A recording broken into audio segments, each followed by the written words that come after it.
this person, this Chevy Trailblazer, is a classic example of somebody that's not really all that great. I don't even know if you're gonna like that. That kind of crap makes me so fearful someone's just gonna like go on me or something. Move over a little bit, give that person plenty of space.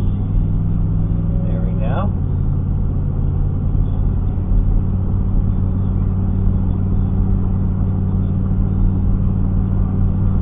You know, I'm not going to say that, oh, I'm the perfect driver by any means, but, you know, oh, God, I got that Jeep right on my butt.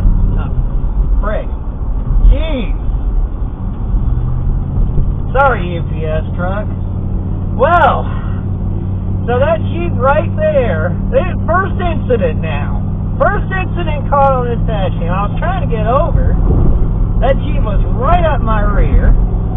I feel bad for that UPS truck. I do. Sorry, buddy.